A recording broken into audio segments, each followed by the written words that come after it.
All right, guys, I did a video yesterday as more as a slideshow presentation of proper steps for repair on VRV, VRF equipment. Didn't go over well because people just don't want to have to read. So I'm going to go over this in a video, and people don't like it and they like the other format, then we'll do it this way. So the proper steps of recovery. One thing you got to have when you're getting ready to repair equipment, obviously a VRV, VRF, you're going to have a lot of refrigerant, so you need a good recovery machine, good recovery setup. You know, you'll need some hoses, obviously. Mine, I put my Appion pressure gauge on top of one of these so I can see how much pressure I have left in the system. You're going to need proper evacuation tools. You can't recover through Schrader cores. You have to have plenty of core tools. 5/16 is most of the equipment I work on, so got plenty of 5/16. I got a few quarter. Try to utilize more than one port. I usually try to do a suction and a liquid port. On heat recovery, you have like dual gas as well. On heat pumps, you only have two. So when I recover, you know, I set those up, I remove the cores. I get my hoses set up, you know, the whole recovery setup. You guys know how to do that. Get it all set up and recover it into a tank. Now these tanks are dirty because they're just sucked out by a company. They're called Rapid Recovery, and all they do is they evacuate the tanks. They don't clean them, they don't do anything, they just evacuate the refrigerant out of them. So if you've had acidic refrigerant in here, moisture, anything like that, it's still going to be in this tank, and evacuating it's not going to help. So remember, dirty tanks, don't think you're going to recover into it and reuse refrigerant. Do not reuse refrigerant. The only time you can reuse refrigerant is if you've done a repair. Let's say you replaced a compressor, real world story, you replaced a compressor, everything's good, then the other compressor has a failure. It was running before you repaired. You go back to operation after you've done all the steps. The new one, the other compressor is, you know, has failed on you. So if you know everything's clean, non-acidic, what I do is I'll use one-shot tanks, and I'll put valves like that on there, and I won't close these. I'll evacuate these down to like 300 microns, and then I shut these and I put caps on them. And then I'll use these as recovery tanks. But a clean tank, some companies, their tanks, they have them sent off and they're actually cleaned. They're not dirty, but you still have to evacuate them down to under 500 microns, to where it holds under 500 microns, and then seal them up where they can't, you know, like I said, suck in atmosphere and what have you. So,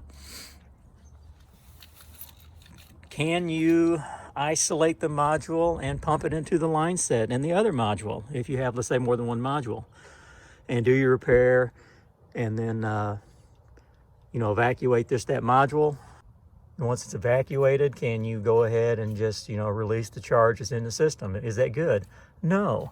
Why is that not good? Well, how much is in the system? You have no idea. What if you have a leak that you didn't know anything about? Okay, you have to pull the charge. Most systems have a weight-in charge. You got your factory charge and then plus the additional charge. You got to know what that is. So you take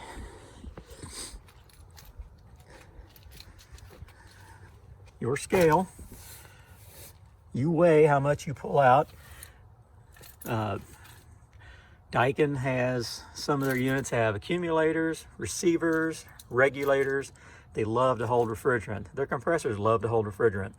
So when you got to go into recovery mode, obviously. I don't know what other manufacturers do, but they always have a mode for evacuation and charge, you know, for evacuation, which will open up the indoor valves, the outdoor valves, and allow you, you know, to pull the gas from every nook and cranny.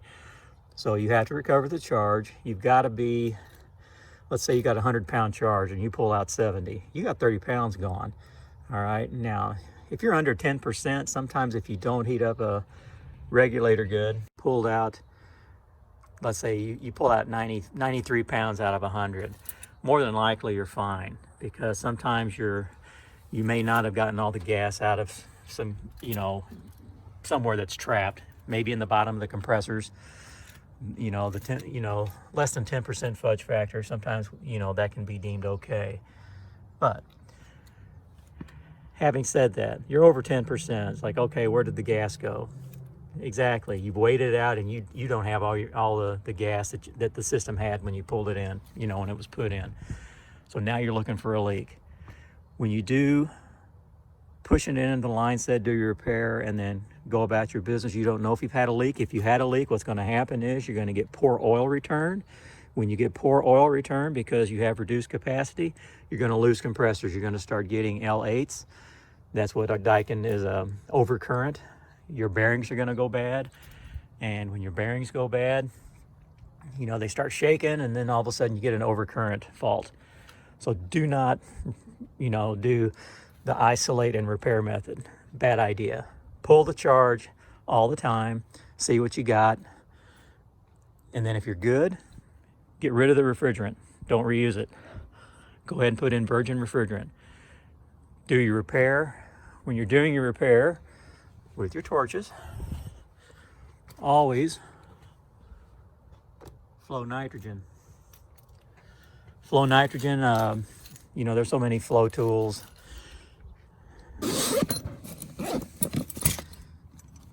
Now I have a flow tool that I prefer. It's very simple. United has them. It's pretty basic. It's got like a bigger orifice on this side than this side. You set your regulator pressure to 100 psi, and that will make a 5 CFH on this side and a 30 CFH on the other side. Diversitech makes one. You have to set it at 50 psi, and then they've got their braze and purge. And then you got the Uniweld one. It's got the little glass vial. Purge nitrogen when you do your repair. If you don't purge nitrogen, what happens is you get carbon buildup. When you get carbon buildup, that buildup makes its way to the EEVs. When the EEVs get carbon buildup on the seat, they don't allow the EEVs to seat properly, especially in heating mode when they're used to regulate refrigerant to the outdoor coil, using it as an evaporator. If they don't seat when they need to seat, it's flooding by liquid, gets back to your compressor. Next thing you know, you've got another L8 because it's washing the bearings out. And all of a sudden your bearings are getting tight, and then they start shaking, replacing the compressor again. So purge with nitrogen. Now you've made your repair. You've purged with nitrogen. You've recovered your system. You've checked for leaks. You have no leaks because you got all your gas out. Now you're ready to put it on a pump. It is important that you have a pump with clean oil in it. I have seen people get a pump out when they've done repair on a VRV system, and I'm sorry, but the oil looked like coffee. It's like, oh no.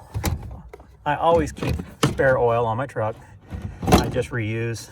That's why that's kind of moist on there, because I'm sloppy with it. I always reuse these old bottles, and I'll buy by the gallon. I'll just fill these up and keep them on my truck. Keep 3 or 4 on my truck at a time. Clean oil. Your core tools on there. Get them snug down. You don't have to kill them with a wrench. Snug them down. Seat that O-ring. And if you've got a third port on another system, put a third one on there, and then put your micron gauge on that other one. So, well, I only have, 2 ports. I can't do that. Well, you've got a side access fitting. You can either put your micron gauge on there with a little brass adapter that's got the depressor. What I like to do is I like to take these out and put one of these core tools on there, snug it down, and then have my micron gauge over here. That way, when everything's down and evacuated, I can isolate it and go ahead and charge my system up. I don't like putting refrigerant on my micron gauge. I don't think it's good for it. I may be wrong, but also not having the core in there also. Seems like the gauge just reads better and responds better. But anyway, you got to have a micron gauge. If you don't have a micron gauge, you don't know what you're doing. Oh, it sounds great. You know, when I put my hand over the exhaust, it doesn't, you know, it doesn't change tone. So how many microns do you have? Daikin requires 500 microns. On a new install, they require 500 microns or less holding for an hour.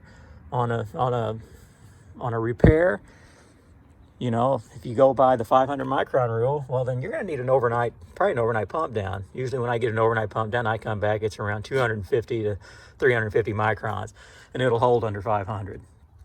That's what you need to do. You need to make sure it holds. Let's say, okay, I got there and it was 480. I held it, you know, and it held at, you know, 585, and it held. You're good. You're going to be good. But still, yeah, you need to know what your microns are. If you don't know, you're not doing the repair right. All right. Proper hoses. Do you need the True Blue hoses? Need? No. Are they good? Hell yeah, they're good. If you can get vacuum rated hoses, you know, 3/8 or bigger on the one end, because obviously the other end is going to be quarter. Get good vacuum rated hoses. Appion makes the Mega Flow hoses, you know, True Blue, you know, they make these hoses here. Yellow Jacket makes the vacuum rated hoses. Just get vacuum rated hoses. Try not to pull. You can pull through a manifold set, but these aren't vacuum rated and it'll take longer. You're going to get a deeper vacuum, a faster vacuum with properly vacuum rated hoses. So use vacuum rated hoses. Find ones that you got, you know, find ones you can afford, but that work. And then get your vacuum rig set up. You know, most pumps have a 3/8 half inch, or at least a couple of 3/8. Get as many hoses as you can, 2 hoses, suction side, liquid side. Put that sucker under a pump down. Let's say you got a bunch of hoses and you got 2 vacuum pumps. Well, if you got 2 modules, set it up with your core tools and get 2 pumps going. You might, you know, in 5 hours, it's possible you might get that thing down under, you know, around 300 microns, and it'll hold under 500 in the daytime, you know, during your work day. If you can do that, go for it. But if not, you do an overnight pump down. Get a vacuum pump that can handle an overnight pump down. Very important. Now, okay, you've pumped down everything. You've got it recovered. You've done your repair after you flowed nitrogen. You did an overnight pump down. You come back, everything's good. What do you do then? Here's what I do. I get my scale, and I've got a charging hose I only use for clean refrigerant. I put 245s on it. Do I need 2? Probably not. I can get by with 1. But here's what I do. I set up my tank. I purge my hose, obviously through here, purge it, and then I shut the valve. I hook it up on the core tool on the machine. After I take off my vacuum pumps, you know, I've isolated it or whatever, and I take off my hoses, my vacuum hoses. I set it on there. I get it turned upside down, charge it liquid in the liquid line. Don't charge it in the suction line. You don't want to run that through the compressor inadvertently. Run it through the liquid. Get a heat gun. You know, I use a heat gun, or you can get a tank blanket. I think I have a tank blanket right here.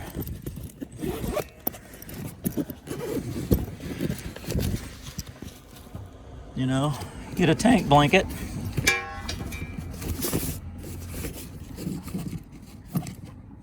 Get it on your tank. Think about a tank blanket. Get it on your tank. Wrap it real good and tight, and then plug it in. Let it heat up. Once you're done, unplug it, take it off, change tanks. Never leave your tank blanket off the tank, or it will reset. They will open. They've got like a safety in them to where they'll open. They get too hot, and without any form of dissipation, they will get hot, and they'll open on you, and then you have to wait. You can also use a heat gun. You can take the box, you know, take the box up there, and what I do is I cut a diamond out of it, like right around there. I'll cut a diamond shape out of there, a hole, put my hoses in there, and then I'll purge, obviously. And once I purge, I'll turn it upside down, put it on the scale, zero it out, and then I'll take my heat gun and I'll shoot it at that hole or whatever, and you know, just kind of heat it up, and it'll work. If you don't have a tank plate, it'll retain the heat within the box though. That's kind of why I do it that way. And I can usually get 24 pounds out of a can by doing it just that way. And I've charged up systems that have like 150 pounds doing it that way, and it's just, you know, it works pretty good. Without any heat, you're not going to do it. It's not going to happen. You might get one tank in there after a vacuum, but then the rest of it's not going to go in. So heat your tank up, charge through your liquid, you know, weigh it in, charge it up to what you know, the system is recorded to have. Once you get it all charged up, oh, the double ball valve on the hose, I forgot to say. The reason I do that is when I'm charging one up and let's say, okay, you're done. So what I do is I close the hose on the tank side, that ball valve, I take it off, close the tank, obviously take it off, get the new tank. I'll leave the valve open on the machine side, and then that way when I get the new tank, what I can do is it's like I'll crack that a little, you know, I'll crack the valve on the tank a little bit where it just kind of goes psst, and then I'll crack my 45-degree ball valve where it's doing the same thing, and then I put it, you know, screw it on, and then I go back to the core tool on the machine and I'll turn it off.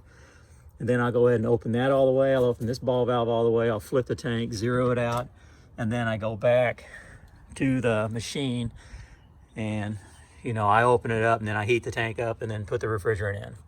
So it's a process. So to sum it up, recover your refrigerant, weigh it out with a scale. You got to know what's in there, what you had in there, and you got to know what you got out. Do not reuse the refrigerant. The only time, like I said, I've ever reused a refrigerant is when I just did a repair. It's freshly charged, everything's cool, there's no acid, nothing to worry about. Damn, something else fails. You have to open it up again. Use a clean, evacuated tank and weigh it back out and make sure you get everything. On your refrigerant regulators, getting everything out. Regulators, receivers, accumulators. If it's, you know, if it's not freezing outside and you've got water access, put water on the receivers and what have you, and that will actually cause it to, you know, to boil off and let you actually evacuate it, you know, recover it. If you don't have that, use a heat gun. And if you use a heat gun, be careful because some of these, you know, these systems have fuse plugs on them. And Daikin's accumulators have the fuse plug at the bottom of the accumulator. So you got to be real careful where that's at. It will heat up, it will go. So watch the fuse plugs when using a heat gun. Don't use a torch. You know, if I use a torch. Well, okay, don't use a torch. I'm not going to condone using a torch. And acid test kits. If you pull out a compressor, check for acid. It doesn't smell like it's got acid in it. Doesn't matter. Sometimes it don't smell. Sometimes your refrigerant won't smell. It'll smell fine. And acid test kits, a Daikin uses PVE oil, so don't use a POE only tester. Sporland's TA1 acid test kit has 2 bottles. There's one for POE, and the other bottle is for mineral, alkybenzene, and PVE oil. So it's got a different neutralizer than the POE. Now some of them say they do everything. I saw one, New Calgon has one, I think it's a phase 3. It does PVE, POE, everything. The neutralizer covers all the oils. Haven't used it yet. Okay, let's say you pull that compressor out, it's got acid. It's like, well, crap. Call the manufacturer, their rep, whoever sold the equipment, you know, whoever you got it from. What do? I've got acid in my system. What are your steps for acid cleanup? Clean the system up. They will tell you what they recommend. I think filter dryers are probably the norm for most acid cleanups. When you're recovering refrigerant on a system that you know has fresh refrigerant in it and you're wanting to reuse it because everything else was good, don't use hoses, don't use a recovery machine that's been used on an acid, on a system that had acid in it. I have 2 recovery machines. I have one that's for clean only. I don't use it very much because it's very seldom that we ever have that, come about. And I use hoses, separate hoses that aren't used on systems that had a burnout or had acid in the oil. So just make sure that everything that touches that refrigerant is clean. Very important.